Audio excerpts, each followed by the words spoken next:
Diets and workouts, you've done the work, so why can't you get to your goal weight? That's because up to 70% of your weight is predetermined by your genetics. So while you've been told that it's all about your willpower, you're actually fighting your biology. Don't do it alone. Found's Doctor Design program uses medication as part of a treatment plan that targets your body's unique biological needs, so that your body works with you and not against you. Take the quiz at joinfound.com to see if Found's weight loss program is right for you. If you're in the market for investment-worthy bags, watches, and fine jewelry, Rebag is the answer. Rebag is a luxury resale marketplace where each piece is carefully vetted and verified by experts to ensure quality and authenticity. If you're in the market, use Rebag to buy and sell finds from the world's top brands, including Hermes, Chanel, and Cartier. Head to Rebag.com to get 10% off your first purchase with code REBAG10. Shop today at Rebag.com. That's REBAG.com. And use promo code REBAG10 for 10% off your first purchase.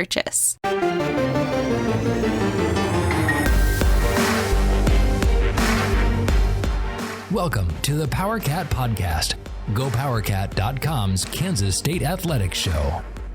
Make sure you're subscribing to our show at Apple, Spotify, Amazon, or wherever you get your podcasts. Now, from the GPC studios, here's your host, GoPowerCat publisher, Tim Fitzgerald. Welcome to another edition of the PowerCat Questions Podcast. We're sponsored by The Fridge Wholesale Liquor right here in beautiful, scenic, lovely, currently rainy Manhattan, Kansas. Is it raining now still? No. That is a lie. It's just dry. It was raining earlier. It is sunny and 80 out. And sunny and 80 Manhattan, Kansas, my story was better. And I am Tim Fitzgerald, all-knowing. There should be some music behind me. I shouldn't have to place it. It should just play automatically when I say that. Zach Carlson and Cole Carmody are here with us today. Ryan Gilbert might be working, or he might be involved in a murder-for-hire scheme. We think it's work. But technically, that is work. You could murder someone. You got to report that income.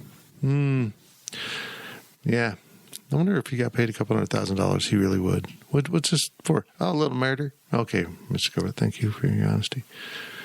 We're sponsored by The Fridge. Please, whenever you're in Manhattan, stop by and see The Fridge. Just go follow The Fridge on social media. They do fun internet content. Their social media is wonderful. Just wonderful. They are such a nice group of kids. I'm so proud of what they've done there. Anyhow, they've been sponsoring us for a long time, and we appreciate their support, so please support them. I have, as usual, no idea what is going to happen in this podcast. I have not seen the questions. I've been a little busy. I've been a little doped up today. Legally, people. Well, legal dopage. Have some stuff done, but I will try not to be a groggy bear. I'll just maybe be an angry bear. Cole, you reading? Yeah, I am. Well, let's get going with your questions from Wabash Station. Mr. Cole Carmody, take it away. First question comes from Cat Alum 1960. Oh, not 1967. That would be a 9-year difference in this. Cat Alum 1976. We're off to a bang with this podcast. You got a little dyslexic on us there? Yeah, okay. I do. He says, I think Gene Taylor is doing a very good job, and I don't want to see him leave K-State. Nope. But is it a little self-serving to include in the contract for Chris Klieman that his buyout decreases to $1 million if Gene is no longer with K-State? Kind of. Yeah. But, I mean, let's not say Gene wanted that put in there. I think Chris wanted that put in there. So, I mean, if it makes Chris comfortable, that doesn't mean if Gene retires, Chris is immediately gone. It just means that if Gene Taylor takes the Iowa job, Chris Klieman's going to take the Iowa job. Yeah. I don't see that happening. I mean, Gene's 65. I mean, I think the 3 year is like, I want to retire in 3 years. Mm-hmm. And then that allows Chris Klieman to say, okay, who comes in next? I don't like the guy? Okay, I can get out of here if I want to. Or just renegotiate. Like that kind of looms that over as a renegotiating tactic as well. That's what I think. I think at the end of 3 years, they'll reevaluate everything going on and probably up his pay and change that contract. I don't know. People get caught up in the fact that it's a 5-year contract extension worth this amount of money. I'm like, usually if a coach is doing his job, they never even see the end of the contract, right? Like it just gets changed like every 2 or 3 years. It's like what happened with Patrick Mahomes. He's the all-time highest paid player in the history of the NFL, and now he's like, what, 5th? And it's like, of course they're going to redo his contract to make him the highest paid player in the history of the NFL. I think it's kind of the same thing with Chris Klieman. I mean, let's be honest. If he does his job, if K-State goes to a college football playoff and Gene Taylor's still here, they're going to renegotiate the contract. If Gene Taylor leaves, guess what? They're still going to renegotiate the contract. I don't think that this I don't think this really means much. Patrick needs that money if he's going to buy the Coyotes. This is true. I'll just friend him the money. Do we? Will? Yeah, I got it. Okay. Yeah. Is there any indication, though, that the Iowa thing is even going to happen? Like, I know people have been talking about that for years, but at what point does Iowa get fed up with Kirk Ferentz scoring 10 points a game and decide to move on? And I mean, this is the year, I think. they got to, don't they? I mean, he's got his son so intertwined in this mess, and Well, his son has I think they have to score a certain average number of points a game if he wants to keep his job. Mm-hmm. He literally has a performance clause in his contract that says you must score X amount of points per game or you're gone. I'm telling you what, if you're the son of a successful coach, you better be pretty damn good. I mean, if you're mediocre, I don't want you on the staff. I think it's going to cause problems on a staff. This is the Rob Cassidy finger painting come to life. These coaches that have their kids on the staff have raised these children, and from the very start, when they brought home finger painting from first grade, they thought it was art. They hung it on their refrigerator and told everyone, this is art my kid made at school. And everyone looked at it and went, that's not art, that's just absolute trash. And then they get into coaching, and they think, this is my son. He's doing art. And everyone's like, no, he's trash. It's just a horrible blind spot. So the son has to be so good to be legitimate. And I just don't see it here at all. Maybe he'll go to Iowa State. Why would they want to score less points? Is Iowa State going to get up to like 13 points a game and think, whoa, we got to back this off? I'm just taking a subliminal shot. That's all. Okay. Next question comes from KSU Cat 80. Is President Linton as involved in recruiting as past presidents? Okay, question, Zach.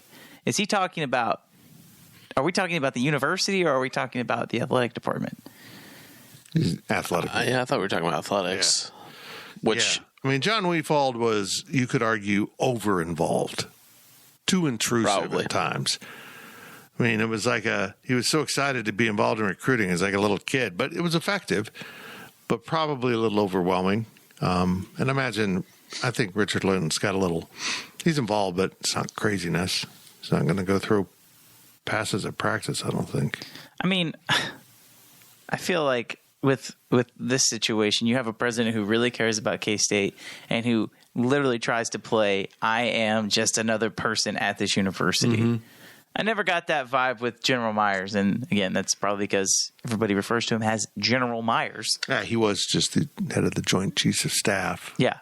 He did not a big to do with athletics. I don't feel like, I'm sure he cared about K-State athletics, but I mean, President Linton, from the interactions that I've had and that I've seen with him, just seems like the type of person who really cares about the image of the university, especially the athletic department. And he also seems like the kind of guy who understands in order for our university to be successful, our athletic department has to be successful. Yeah. Like that, those two just seem like they go hand in hand, and anything he can do to help, I'm sure he's all over. I don't know if you guys saw the Hang with Tang that he did with him. I thought that was really, really cool and kind of sums up, I think, how he feels about athletics. Right. I mean, we all focus on the Gene Taylor clause in there, but it also is there for Richard Linton. That shows how important he is to these coaches, how much they like having him as president, that after the short time, Chris Klieman put him in there, same thing. If he leaves, everything drops to $1 million for a buyout.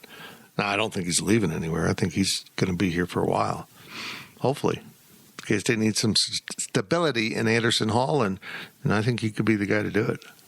The minute he showed up on campus and he showed everybody his purple socks, it's like, okay, this guy gets it. Like I have been so impressed with President Linton, and I mean, even when we see, like, getting back to the question, when we see basketball recruits on the sideline for football, I mean, President Linton is around. He's not, the one out there in front making the attention all about him and telling Coach Tang, oh, come here, do this. Right? He's around the sidelines before the games, but I do think it is probably worth noting, if you're Jerome Tang, if you're Dream Dowland, to tell these kids, hey, this is the president of the university. Guess what? He's on the field. He's interacting with the fans. He's interacting with the students just like everybody else is. And, I mean, I think that helps, because tell me if I'm wrong, but I do not remember President Myers doing that. I don't recall it.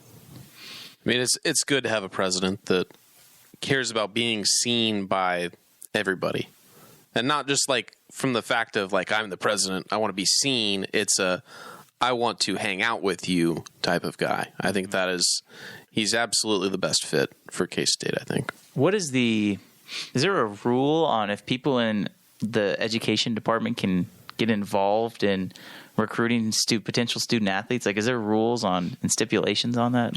No, I mean, it's just like you or I, just a faculty member as a senior in high school going to a visit day. Yeah, they all. They all have to visits. Yeah.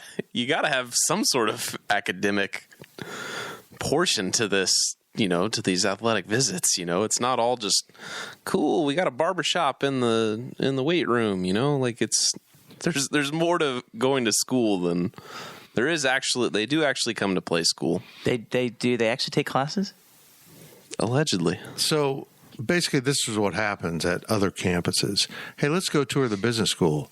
I'm not interested in the business school. I'm going to be a social sciences major. And but no, we need to swing by the business school. They've got a new department over there. Oh, really? That's kind of cool. What is it?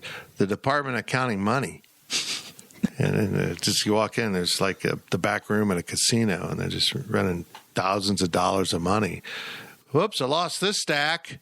Put that over there by you. That's how it's going to work. So basically, other presidents are saying, I'm going to make him an offer you can't refuse. Yeah, I like it. Just pass you an envelope that says Tim Fitzgerald NIL on it. Mm-hmm. Very good. This next question. I should start my own NIL. Just pay guys to go on. Hi. This is Will Howard. Tim Fitzgerald's cool. And you can see him making the hostage symbol with his hand. Like blinking Morse code. Yeah, blinking Morse code. Help. There we go. That's my whole NIL. Just pure ego play. This guy's saying nice things about me. All right. I don't really know how to segue off of that. You probably shouldn't. This next question's kind of a long one, so strap in. Oh, boy. From I Like Pickles Cat. Pickles. Alabama is scheduled to play at USF, at Arizona, at Minnesota, at Virginia Tech, and at West Virginia between now and 2035. K-State's upcoming Power 5 opponents are Colorado, Rutgers, Arizona, and Washington State. K-State's group of 5 opponents are Georgia Southern and Army. Is there a good reason to be scheduling teams that we expect to be weak, or should K-State at least be shooting for games against the likes of Wisconsin, Kentucky, Arkansas, Virginia Tech, etc.? Those schedules were done before Chris Kleiman, when John Curry made Bill Snyder have at least one Power 5 non-conference game, something he didn't want to do, and John Curry was right about that.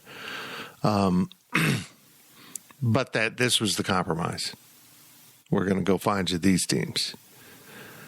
That's one of the things I'm kind of hopeful about Pac-12 expansion, is it might take a couple of those teams out of it, and they'll have to go find new teams, which may not be easy.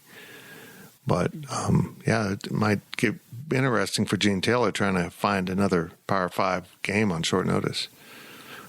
I'm not into Rutgers. I don't think going to Rutgers does you a damn thing. I don't think it's a quality of opponent that makes a difference. You're not playing in an area that makes a differth. New York City market, Brett Yormark would love it. Yeah, whatever. And Washington State, the same thing. I'd much rather play Georgia Southern than Washington State. Mm-hmm. At least you're in the right area. I'd like to play USF. I think that's a good game. it's a good place to go play. You're recruiting down there. They're going to have to find some better opponents to play. This is the reality of the situation. If K-State is going where they want to go, these games do absolutely nothing for them because they are against other Power 5 teams, sure, but they're a step down. Yeah. When these games were scheduled, you could say they're close to the same level. K-State, Washington State on the recruiting trail, typically the past 4 years have gone after the same amount of kids. We're seeing that's kind of changing this year. K-State's kind of going after a higher level of kid than Washington State's going after. Arizona, I don't have a problem with. I think, again, if they maybe come to the Big 12, it looks different, obviously. I think that's fine. K-State has been recruiting in Arizona a lot, so I understand that. I think that they could potentially take that next step. I know they beat UCLA this past season. But, yeah, I mean, Washington State, Rutgers, it just is that makes no sense to me. And now Colorado, obviously, you have Deion Sanders, so that adds another little intrigue there, and they do recruit out there. But, I mean, what's the point of going up against the bottom-tier teams in the Power 5 conferences who are notoriously there year after year after year after year? I don't get that. I do think now they should go try and play an SEC school. We saw they tried to do it with Vanderbilt. It didn't really work. But go play a middle-tier SEC school like they're doing against Missouri, like they did against Mississippi State. That I am all in favor of. But if you go play a perennial bottom-tier Power 5 opponent, you're taking your program down a notch because it does absolutely nothing. If you win, great, you're supposed to win. If you lose, that does more damage than losing to a Tulane. It really does. So, I don't get that. I wish that the contracts were not made 15 years in advance. Yeah, these games were scheduled between 10 and 15 years before the games were going to be played. I think that it doesn't really matter. I think if you look, 5-10 years ago at Colorado, Arizona, and Washington State, you're fine with those games. Those are mid-level. It sucks that they're all from the Pac-12 and they're all from one conference in a place that you don't really recruit. I'm with Fitz kind of on that thinking, but they're fine teams. They've had bad runs over the last few years. Rutgers, yeah, that's a bad one. That's like scheduling KU. That's been bad. That's really bad. That's a bad Power 5 team. They shouldn't be in the Big Ten. They shouldn't even be in the Power 5. They should probably be in the American Conference. Let's be real. But these are at least 2.5 recruiting cycles in advance that these games are scheduled. These are probably 2, maybe even 3 head coaches in advance. There's so many cycles that, even with, I think Rutgers is still 8 years off, right? 2031, 2033, I don't know. 8 and 10 years away. They can still, turn it around. They can have some good teams, maybe. But not it's in also the conference Rutgers. they play in. It's also Rutgers. But my point is, if you're going to schedule these so far in advance, does it really matter? Other than, I get the point of the question. Go after the Floridas. Go after the Texases and the Oklahomas and the USCs and the UCLAs. Like, I get it. But also, if you're going to schedule Power 5 teams, you don't need to go after Oregon every year. But do you want to be taken seriously? Because if you go and you look at these teams that are consistently in the top 15, they are playing perennial powers year after year after year in the non-conference. But they're also playing Citadel in week 11. So does it matter? Yeah, no, that's a good point. I don't know. I just think that if K-State really wants to be taken seriously and taking their game to the next level, you have to go out and you have to schedule a big dog. And if you lose, you lose. You move on. It doesn't matter, especially with the expanded playoff. But again, it just sucks that the contracts are written up 15 years in advance. It does nobody good at all. Well, the first problem facing Kansas State is if this falls the way we think it is, Arizona is going to be in the Big 12 in 24. If it breaks that way, that's their non-conference opponent for 24 and 25. It's going to be a real challenge to go find someone to replace that. I don't know how they're going to do it. And then, even after that. Or just play it as a non-conference game. That's probably the solution. Just play it as a non-conference game. Yep, they might have to do that. Just kind of here. Or maybe it becomes a conference game and K-State plays somebody that's in the conference and here's a new non-conference game. Yeah. You get to play Houston. Yeah, somebody. I don't know. I mean, then after that, they got one game with Washington State, then the series with Colorado, and then back to Washington State, and then the Rutgers thing in 30 and 31. I think they need to clean this up. They need to. I would, if possible, I would jettison all these games, particularly if Arizona and Colorado are coming in. I'd get rid of them all. But that's so much easier said than done. Yep. The last question of the first half comes from Florida Cat Fan 90. He says, I know K-State is considered special teams U, but looking at NFL rosters as of today, there are 6 cornerbacks and 2 safeties going into camps. Maybe K-State is a DBU. 11 out of 20 players are on the defensive side of the ball. What's the breakdown of positions? 6 cornerbacks, 2 safeties, and 11 of 20 players are on defense. I'm assuming he meant cornerbacks because he put DBs and then 2 safeties. So I'm assuming that's what he meant. But well, let's see. You got. I think he's right. Julius Brents, Echo Boydo, DJ Reed, Duke Shelley, AJ Parker, and Keandre Thomas. Probably, technically. Yeah. I think he's still on a practice squad somewhere. But. Yeah, I believe those are the 6 he would be. And then the safeties would be Rush East and somebody else. You do the NFL. You do the Wildcats in the NFL. I don't know who the other one is. I don't either. Well, there you go. I don't know. It's fascinating because all these guys are like recent. Pretty recent. I mean, take out DJ Reed, and a lot of these guys played together. I think it talks a lot about Van Malone and the progress that really this staff has made with some of these guys. The fact that Echo Boydo signed with the Chiefs as an undrafted free agent, I think I'm not surprised, obviously, but that's big time. I mean, that does a lot for that room. I would agree. I mean, I think we all knew Echo was good, just a little bit smaller than what they want. So it doesn't surprise any of us. He went into that camp and they said, oh, crap, this kid's good.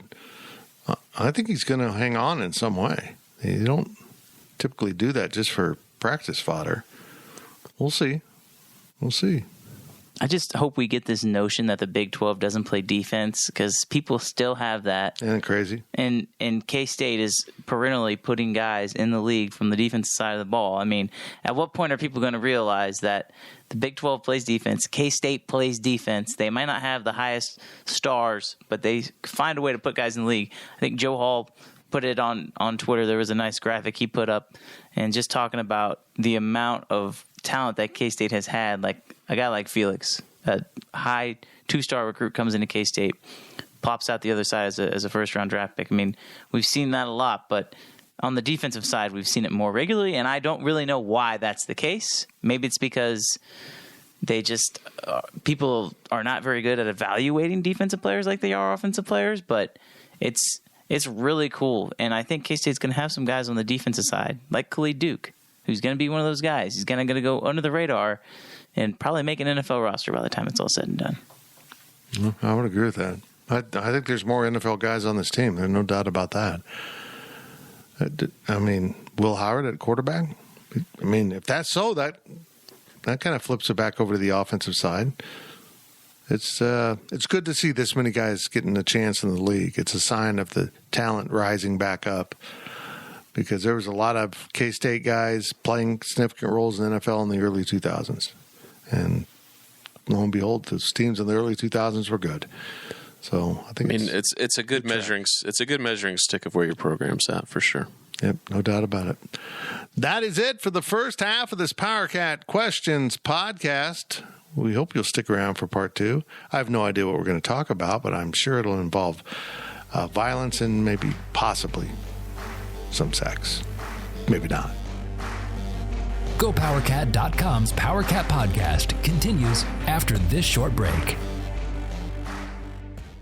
With Blue Link Plus, you can access your Hyundai Tucson Limited remotely. Doors unlocked, temperature set, lost car found. There it is. Get complimentary class-leading Blue Link Plus. Call 562-314-4603 for complete details. Welcome back to the PowerCat podcast. Now, let's return to the GPC studios. Welcome back to the PowerCat Questions podcast. Chaos has arrived at the studio during the break.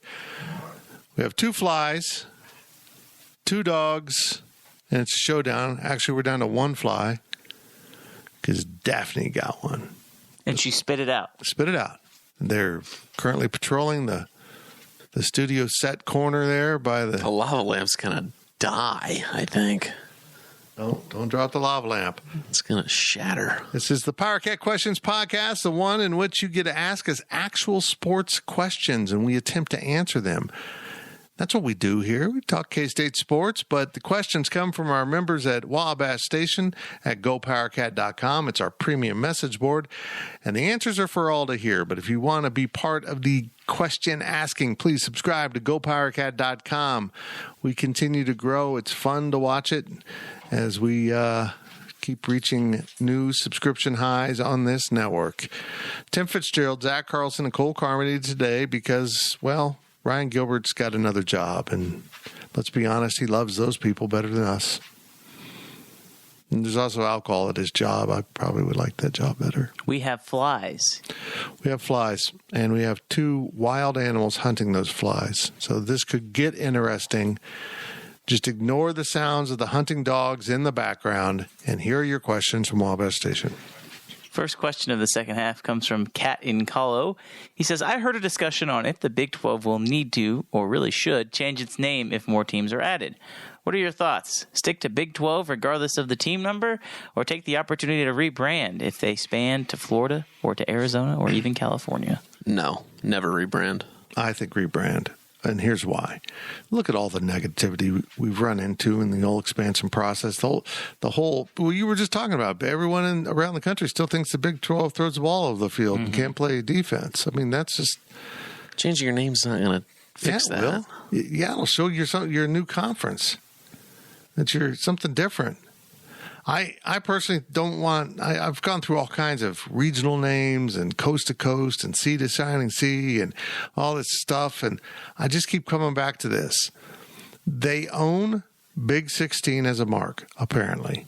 That was done when they went to Big 12. They bought Big 16. I don't know about Big 20. Just change it to Big 16 and call it good. Make that your number. You want to be the Big 10, we're the Big 16. Yeah, we got 20 football teams and 24 basketball teams, but we're the Big 16. So you're still kind of yourself. Oh, that's the old Big 12. But now you're saying we're bigger and better.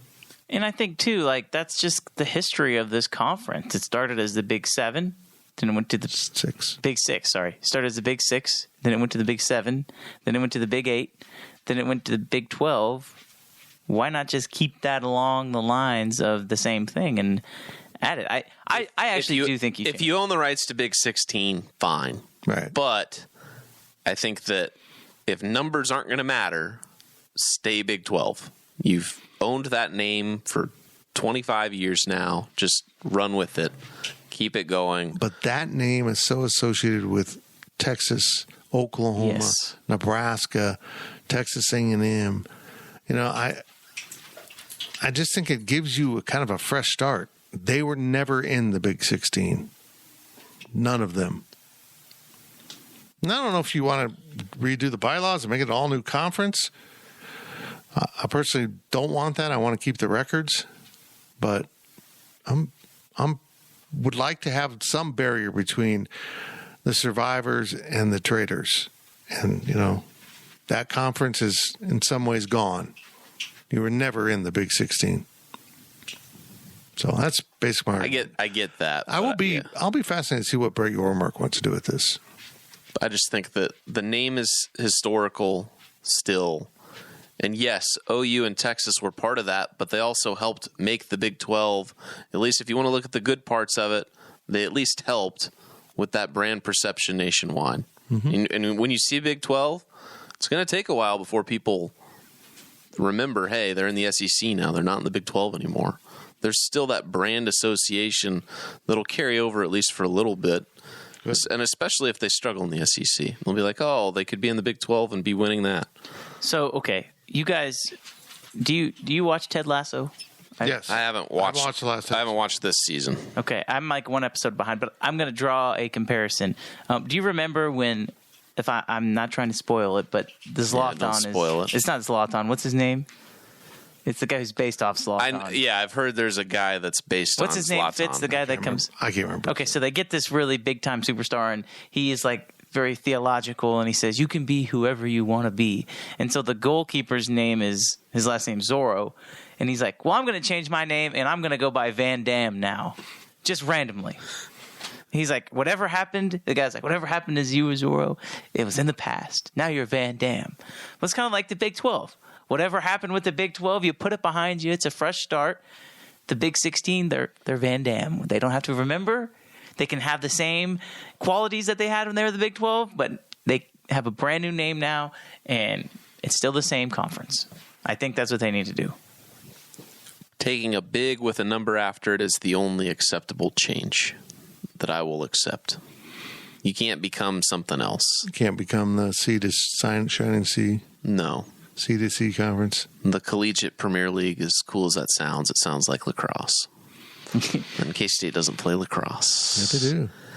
At the varsity level. Oh, don't want you to short that outstanding lavender-based team that plays lacrosse for Kansas State University and won something. I don't know. No, they don't play for the Kansas State University because technically they're an independent student organization and the university gives them zero funding. But that is the little-known fact. They're not allowed to use a power cat. They might have K-State student IDs. They might. They might. They don't have to, though, do they? No, don't you know. do. You do? Mm-hmm. They won't let you bring in a ringer? I am Tony. I'm 21. Dude, you're like 45. I'll beat you with this stick. I don't know if I'd want a 45-year-old on my lacrosse Probably wouldn't be team. very effective. I don't know. Maybe Tony's outstanding. How's this flow? Like his hair? Yeah. I thought we were having a whole different conversation. Okay. Next question comes from Darren Sproul, superfan. If the ACC falls apart, who's on the Big 12's list? Is it Louisville, Pitt, Georgia Tech, Virginia Tech? Well, NC State. the thing going on here is twofold. Who does the Big Ten and SEC want? And how many of them do they want? Are Georgia and Washington still in play for the Big Ten if the ACC opens up? Oregon? Oregon and Washington. Are they Not still- Georgia. You said Georgia and Washington. Where did that come from? Probably because you were thinking of Georgia Tech. Oregon and Washington, are they still in play if the ACC is? I tend to think maybe not.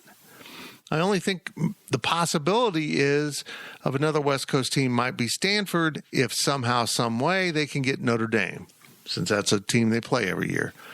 I think that might be the pairing, and then you bring in two other ACC teams. Let's just be as honest as possible here. This is not a snake draft.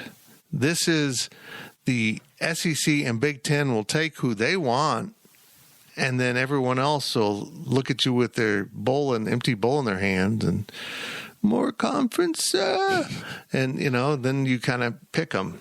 So this is what, let me pull it up on the old phonage. See all notes. This is what I had worked up at one point. And it's hard to balance out what these conferences are after at this point.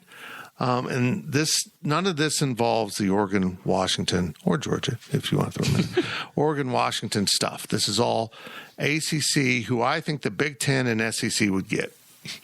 Big Ten, I think, would absolutely want North Carolina and Virginia as their linchpins. Those are the two big academic schools. They fit what they want. They haven't been as good in athletics, but they fit that profile perfectly. Mm-hmm. I can see them also taking Duke, which is a high-end educational place. I just see that as making sense. And the final slot I have for them would be Notre Dame. I think, guys, Notre Dame's going to have to go at some point. They just can't. They're not going to be able to keep up with the money as an independent, unless there's like an independent tour out there. I mean, maybe we end up with all the independents end up being okay teams like Notre Dame and Oregon and Washington and Oregon State and Washington State. And, maybe that just ends up, you all start playing each other on a regular basis and your schedule's not nearly as bad as what you think. If not Notre Dame, I listed Georgia Tech because, again, the academics at Georgia Tech are absolutely outstanding. That's an interesting one for me to keep an eye on. The SEC I listed as Clemson, Miami, Virginia Tech, and either Florida State or Georgia Tech. Georgia Tech's in play, or Florida State.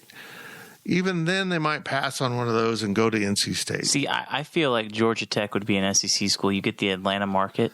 Yeah. It just screams. Georgia, the Georgia Bulldogs have the Atlanta market. Yeah. You get the city of Atlanta if you get Auburn's the number 2 team in Atlanta, Georgia. I think Georgia might push back and say we don't want them in our conference. I think, and they've done that in the past with other schools.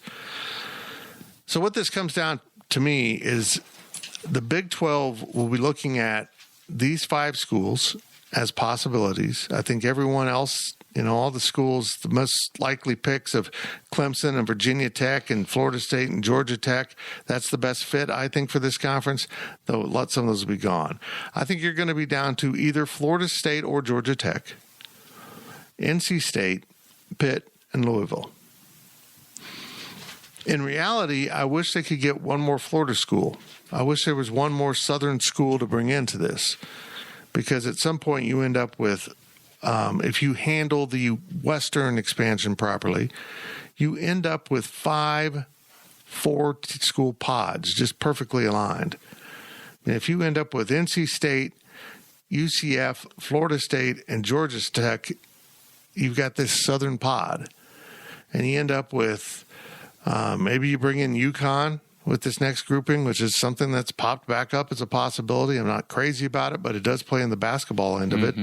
And then you end up with Cincinnati, West Virginia, UConn, and I would guess Pitt, and it leaves Louisville out. You wouldn't take Louisville over UConn? I mean, that is a school that's traditionally been. It comes down to when you can get them. If this is not going to happen all at once, they're not going to want to take an uneven number and just take 3 out of the West now. I mean, then going back and trying to find someone else might be a challenge. So maybe they do. Maybe they take the 2 Arizona schools in Colorado and call it good. But now I've had multiple people that seem to be getting good information, including legitimate reporters like Ross Dellinger at Sports Illustrated. It really does sound like the Big 12 in this current phase are down to the 4 corner schools. Okay, those 4 are on their map. San Diego State, UNLV, because of that market, and UConn because of that market and basketball. It's a really interesting list. And in talking to people, most people I talk to are fine with just taking 2 Pac-12 teams. If Arizona State and Utah want to have their noses turned up, fine. Take those other 2 schools and then go take San Diego State and UNLV. The big Pac-12 is ruined, and I don't know what they're going to do. And while San Diego State wants in the Pac-12, they don't want anything to do with the watered-down Pac-12. If they can make more money in the Big 12, be in a nationwide conference, they're in. So there's so many moves here. But, yeah, when the ACC breaks, sounds like they're going to get it settled down with uneven revenue sharing. And, gee, what could possibly go wrong with that?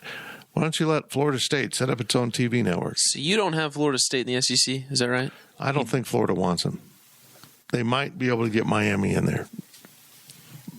But the other thinking is Texas A&M probably didn't want Texas in the conference.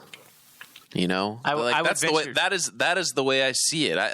You can say all you want about Florida and Miami and Florida State. When you have Texas A&M and Texas is able to overcome the roadblock of Texas A&M, anything is possible. 2 things different there. Texas A&M is not an original member. I don't think they gave a crap what they said. And Texas is obviously the bigger brand. Texas is Texas. Right.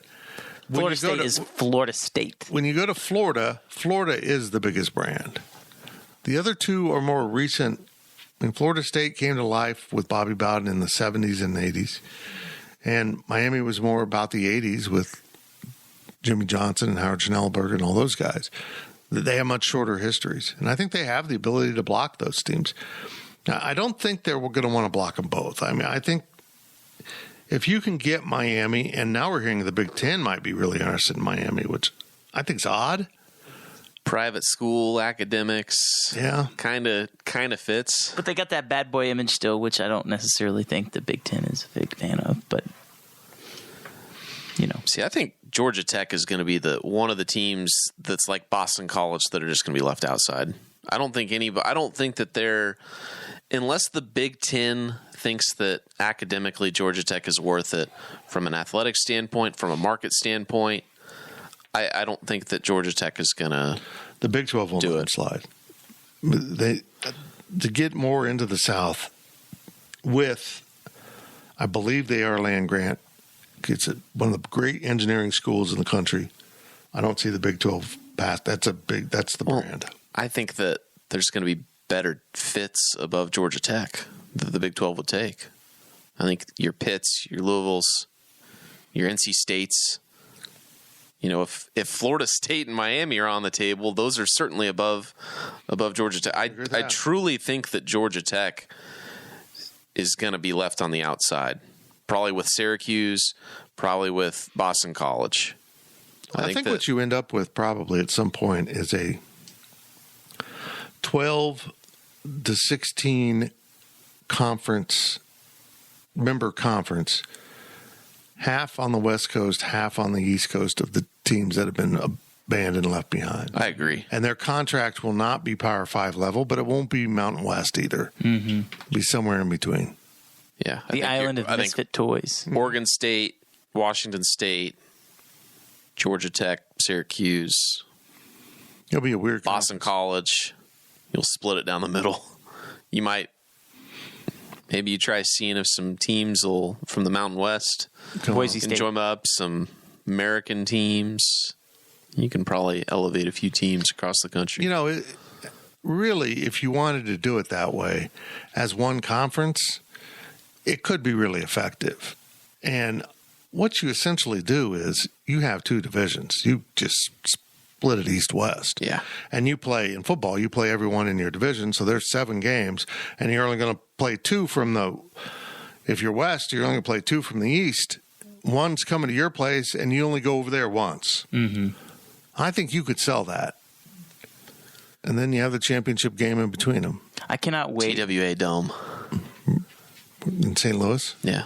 Just right in the middle. Just right in the middle. I cannot wait to do this when NCAA Football 24 comes out next summer, and you can just create and customize all the conferences fits. We need to bring that. I'm going to set it up in the studio, and you're just going to sit there and mess with it until you get the conferences perfectly, and we'll put it and we'll do it on a podcast. It would be hilarious if I'm totally serious about that. If teams like Alabama were able to put some sort of clause in saying that you can't put us in any conferences with X, Y, and Z schools. It'd be funny if some team. Probably Notre Dame would probably do that. Mm-hmm. You have to leave us independent. We can't be in a conference. There's just endless possibilities. I don't know. Endless possibilities. Next question comes from K-Ned. Will next year be 15 consecutive seasons without a basketball jersey retirement, or are there plans for actually doing something about the rafter neglect? Are they really not retired a jersey in 15 years? I don't know if they've done one. I don't know if Bruce Weber was ever here and then that they did one for. So no, they got to do it. They need to make this a point. Who? No, I don't have it in front of me. I didn't know we were going to have this question. I didn't either, but I mean, the question is if they haven't done anybody in 15 years, what's the incentive to do it now? Well, they've got players they've missed out on.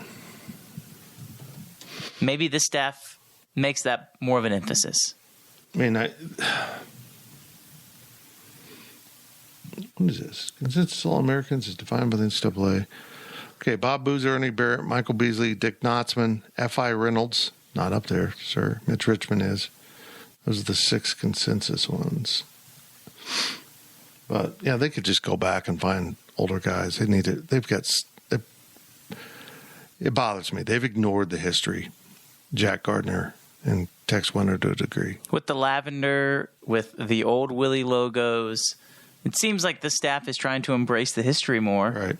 So maybe, K-Ned, maybe you're right. Maybe this will be 15 consecutive years. But if there was ever a time for it to change, I think this year would be the time. And I don't think this staff is afraid to not only take the program to the next level, but also look back at history and acknowledge that this happened and this needs to be taken care of too.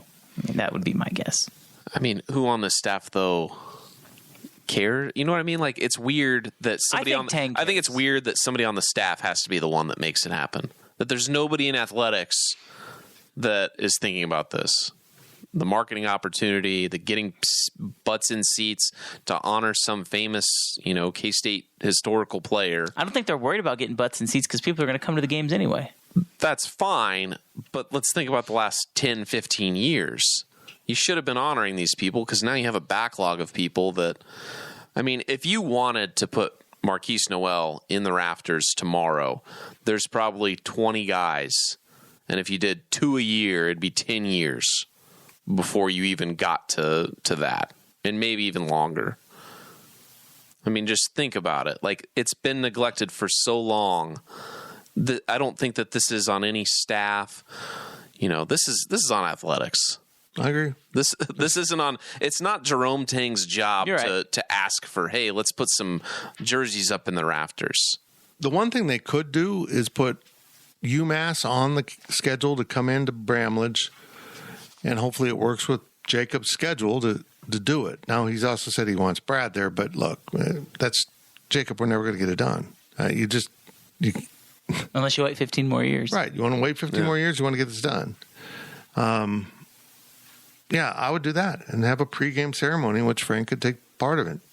I think it'd be really cool. I've said this before, but as far as Jake goes, I mean, they won't do it because they schedule these tournaments out years in advance, and you wouldn't just do it for this event. But it would be really cool if K-State hosted like a tournament like they did during the COVID season that had a UMass, an Illinois, a K-State, and then like another fourth team come to Manhattan and play in a little 2-game tournament. But I think that would be really cool. I know they wouldn't do it. That'd be really cool if the third team was Rio Grande Valley. Mm-hmm. There's another coach from that staff. Brad can schedule a game at KU if he wanted to. And then just come over the night before or the night after. These guys are on the road all year.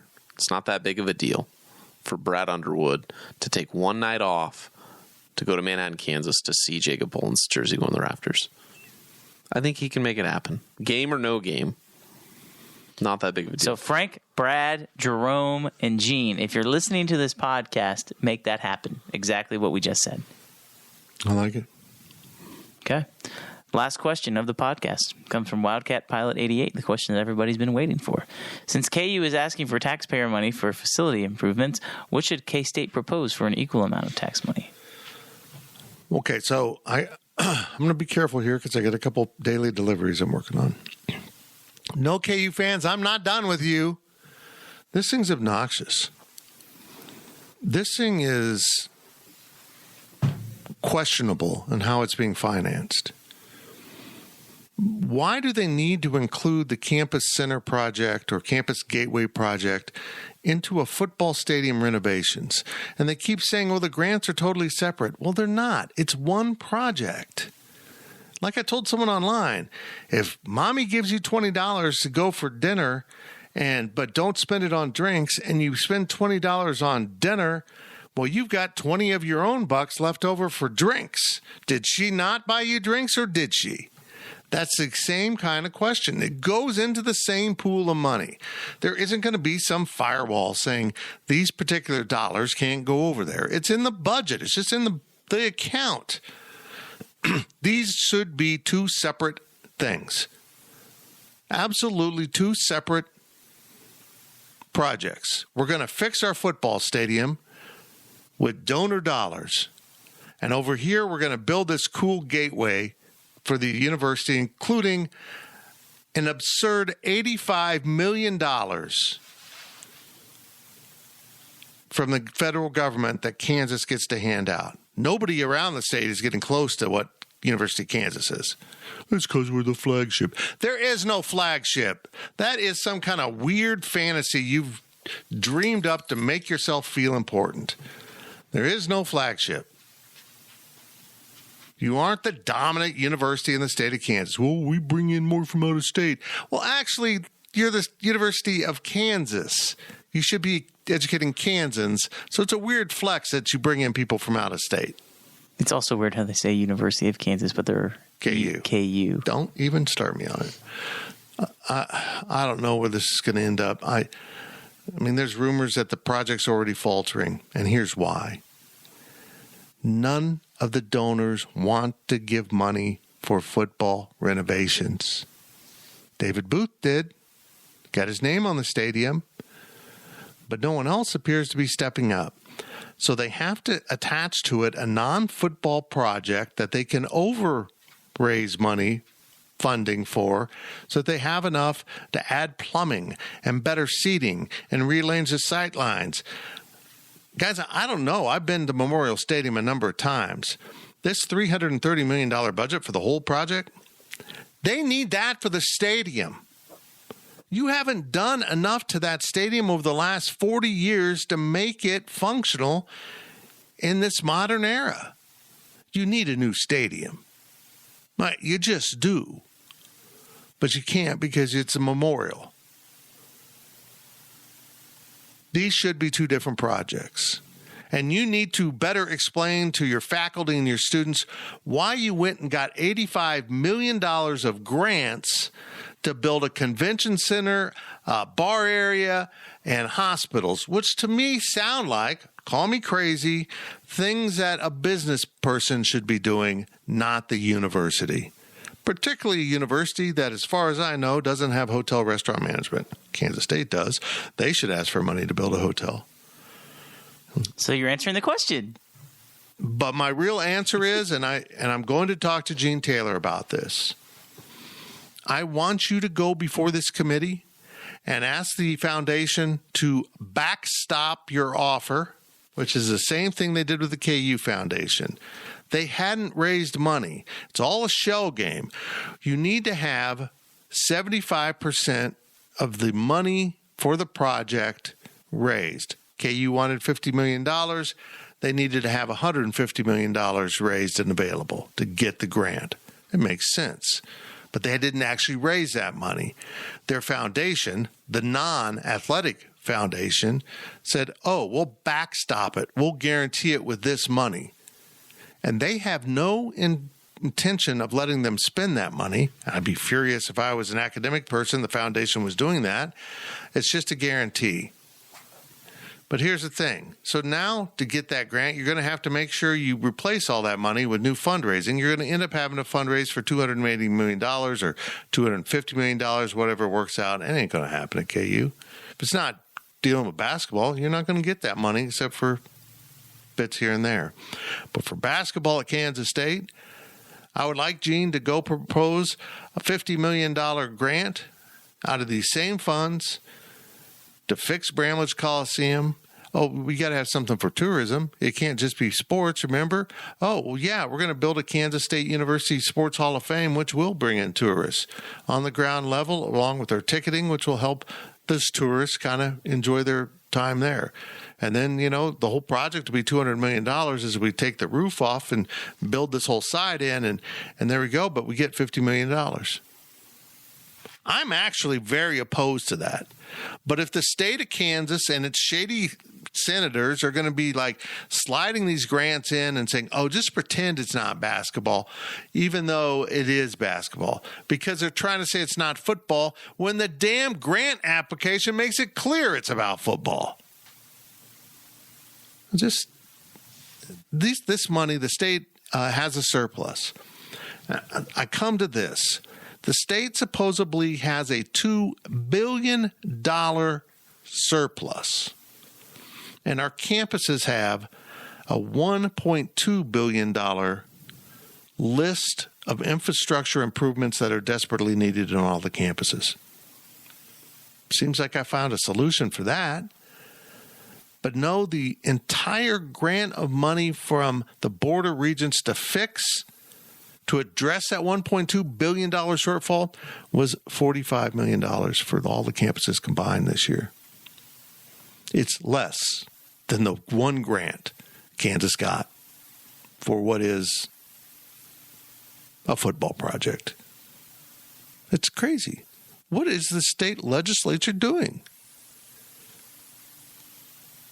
Make the argument that football brings in a bunch of revenue? Well, folks, if Lance Leipold leaves, it's going to go right back to being crappy. You're not going to be bringing in anyone. I mean, really, do you think you bring in tourists for KU football? Do you think people pass, oh, KU's playing football, this is South by? No, it's your fans that come. Oh, man, it's such a mess. It's such a mess. You sound like you're having a great time. I'm shocked that a politician put his nose into it and blatantly lied and tried to cover up that lie and then play it off like, oh, Ahern still is an athlete. No, it's not, dude. It hasn't been. It's been a university building for many, many years that, yes, there were some athletic events that took place in it, because we needed the space, but they leased it from academics to do so. And if you make a grant for Nichols Hall, don't try to count that as an athletic facility too, because that's not been that way for a very long time. Basically, the grant they gave them to fix Ahern is to bulldoze the outlying areas, I think. I think that's what that grant was, to get rid of the gym and get rid of the auditorium. Woo, we're helping your athletic programs. You twit. No, you're not. You're cleaning up campus. Man, I just am reminded through all this, I hate politicians. You're never going to go into politics. I hate them. Well, first of all, I know what's going on here. This is a Kansas State guy who seems to give no craps about Kansas State and is very bought into KU. That sounds like he's got some important donors, that this is important to them. But man, that's not the way I'd want to live my life, being beholden to donors to tell me what I should believe in. I'm beholden to you. You should be. The dogs are beholden to me because they want out of this room. That's it for this podcast. Check out the daily deliveries. I'm returning to this topic, and you might have heard a lot of it right here, but I don't know. I don't script the daily deliveries at all. I sit down and talk. We'll find out where I end up. That's it for the podcast.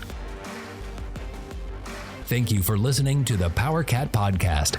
Make sure you're subscribing to our show at Apple, Spotify, Amazon, or wherever you get your podcasts. Power Cat Podcast. All rights reserved. GoPowerCat.com.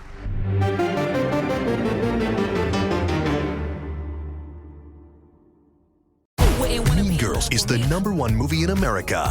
Get in, loser. It's the party of the year and the most fun you'll have at the theater. That is so fetch. You won't stop laughing. Like right now or like ever? Mean Girls, rated PG-13, now playing only in theaters. Ready? Go. Mission Impossible: Dead Reckoning is coming to Paramount Plus. Hang on! It's off-the-charts spectacular. Go, go, go! Tom Cruise has outdone himself. The world's coming after you. Stay out of my way. Prepare for one of the best action movies ever made. This is getting exciting. Mission Impossible: Dead Reckoning. Streaming January 25th on Paramount Plus. Rated PG-13. Some material may be inappropriate for children under 13.